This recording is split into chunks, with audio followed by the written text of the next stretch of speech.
getting approved from insurance is the hardest part.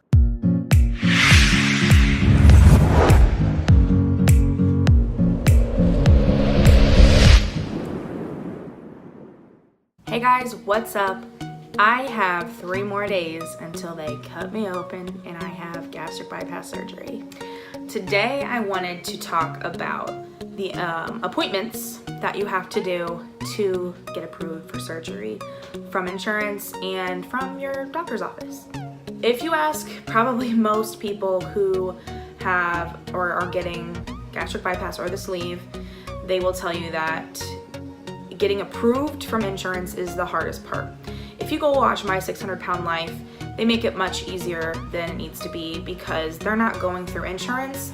If I had to guess, they're probably paying, the surgeon's office is paying for it because, or the TV show is paying for it, or someone is paying for it, where they don't have to do a 6-month watched weigh-in diet plan type thing. So let me just start off by saying that I have insurance through work. I have a very good insurance who will pretty much pay for my whole surgery out of pocket. I guess we'll see, not out of pocket, that was not right. They will pay and cover my whole surgery. Hopefully they will pay and cover my whole surgery. I'll tell you about it after if they don't.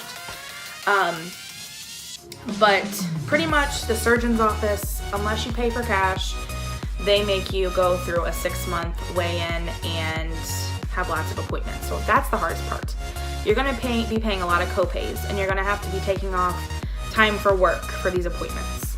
So that's what I wanna brief you about, is that it's really, they really kind of push you to see if you think that this is worth it, you know, and they want you to understand that this is not a quick fix and that it is a life change, and it's a huge life change that will affect you for the rest of your life. So let's talk about the appointments.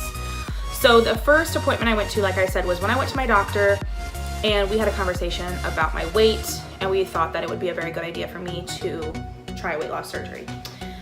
So she referred me to my surgeon that I'm going to, and I looked into it, I had to do it myself.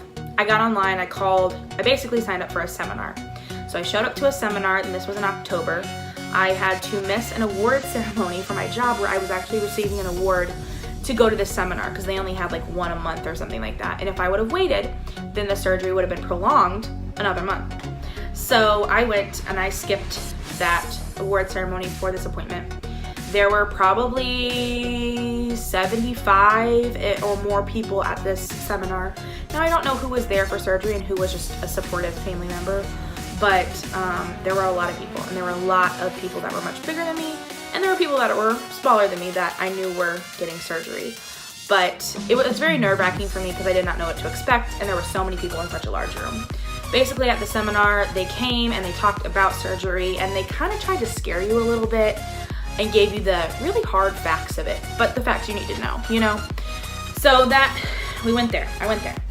Then from there I had to schedule an appointment, and a little bit after that I had my appointment with the nurse practitioner.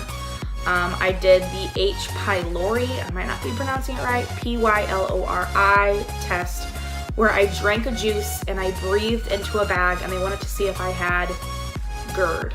I believe that's what that test was. I did not. So from there we planned a date. We were planning for April, and I don't remember what else we did there. Weighed in and stuff. Then in December I had to meet with a nutritionist to talk about what you would eat after surgery.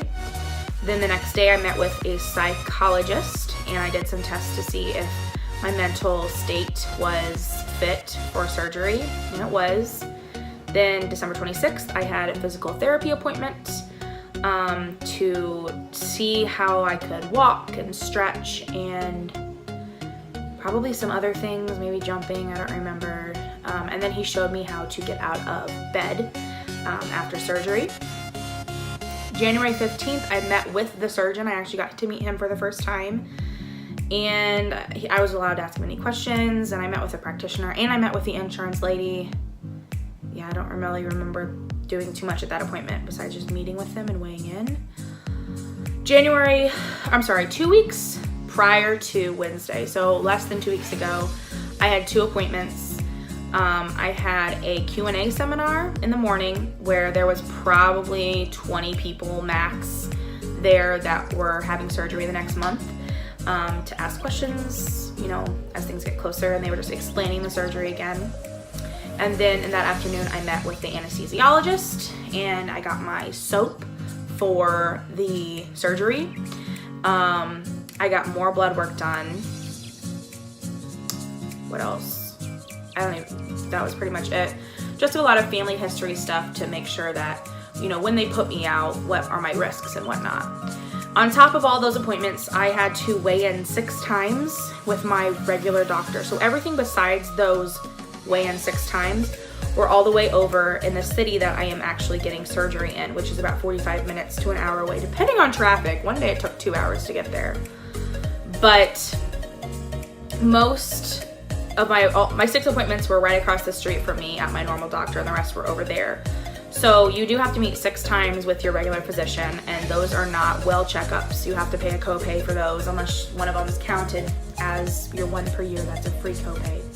So with most of these, I had a copay. So if my copay is like $25, I had one, and the seminars aren't appointments, 1, 2, 3, 4, 5, 6, plus 6 is 12 copays of $25. Now I want to say that the psychologist I didn't have a copay for, and maybe not the nutritionist, and maybe not the physical therapist. I honestly don't remember. I have a folder somewhere that I cannot find with all my copays in it, but like my receipts, but I can't find it. I had to get blood work a total of 4 times. The first time was in November. I had some really low levels. I found out I had hypothyroidism. Had to fix some of that, and then I went back and got tested again. Then for some reason, I don't know if they didn't order me something, but I had to get tested a 3rd time, and then I just got tested with the anesthesiologist for my kidneys, so 4 times. So if you don't like blood work, you're probably gonna have a lot of blood work. So that's just a heads up kind of thing. And like I said, 6 times. Some insurances require you to do 12 times. I've heard some even require you to do 24 times, which is 2 years of a watched diet. I did not have to lose any weight more than half a pound.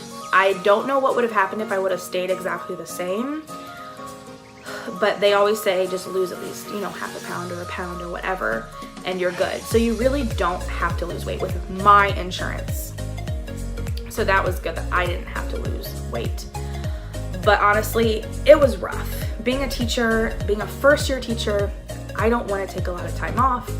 You know, it's hard to make sub plans, but more so, I don't want to make a bad impression on my school administration and my other teachers, you know, if I'm taking off all the time. So most of my appointments were doubled up on the same day, or I could get them after school. Now the appointments that were 45 minutes to an hour away, I couldn't just do after school because it was impossible to get there on time before the office closed. So I would have to double those up. Now the ones in December, I did a lot of appointments during my Christmas break when I knew I'd be off. So I don't know how many sick days I took. I took a lot of half days. Took a lot of afternoons off, you know, would work in the morning and then would go to my appointment in the afternoon just because I don't want to take that many days off. So those are the appointments that you really have to go through. If you have any questions about those, I can help you, but remember, these appointments are very specific to my insurance as well as my surgical office. I don't really feel comfortable disclosing where I'm getting surgery yet, but I just want to let you know that it's in the United States. So good luck to you if you are having surgery, especially if you're having surgery close to my date. And I will see you either right before surgery or after. I don't know yet, but surgery is Wednesday, and we'll see what happens. So have a good one. Bye.